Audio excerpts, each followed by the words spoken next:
நல்லா கேள்வி கேட்டார். ஏன் நடிக்கலைன்றது கிடையாது. நான் நடிக்கிற மாரி கதை வரல எனக்கு. ஏன்னா எப்படி வேணா நடிக்கணும்னா நடிச்சுக்கலாம், எப்பவும் நடிச்சுக்கலாம். நமக்குன்னு ஒரு வழி வந்து வகுத்து குடுத்துருச்சு.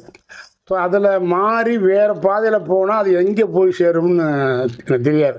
அதில இடங்கள் வரும், துன்பங்கள் வரும், துயரங்கள் வரலாம்னால, இந்த நேர்கோட்டு பாதையிலே போகணும் நமக்கு மேட்சா அமையல. இப்பவுமே நான் வந்து கதை சொல்லும்போது, "இது நம்மனால பண்ண முடியுமா? இது பண்ண ஒத்துக்குருவாங்களா?" பப்ளிக் பிடிக்கணும், என் ரசிகர்களுக்கு பிடிக்கணும். அதை விட குறிப்பா லேடீஸுக்கு பிடிக்கும்ன்றது என்னுடைய ஆரம்பத்தில இருந்தது. அதனால வந்து அந்த கதைகள் சொன்னாங்களே தவிர, எனக்கு அந்த ஃபுல்ஃபில் மனசுல வரல. பட் அந்த மாரி நெறைய கதை நெறைய படம் வந்துச்சு. வந்து கேட்டா நான் அதெல்லாம் அவசரப்படல. ஏன்னா என்னன்னா, எனக்கு இன்னைக்கு வந்து நம்ம மேலூர்லேருந்து வந்து ஒரு குமரேசன் ஒரு கேரக்டர் ராமராஜன் ஆகி இந்த அளவுக்கு பேசுவோம், இந்த அளவுக்கு போகணும்னா, அது மிகப்பெரிய இன்னைக்கு எனக்கு போதும்னு ஆகிப்போச்சு. அந்த அளவுக்கு இருக்கு. அதெல்லாம் அவசரப்படலை. நெறைய படம் அடிக்கணும், 100 போகணும், என்ன அந்த எண்ணிக்கை எனக்கு கிடையாது.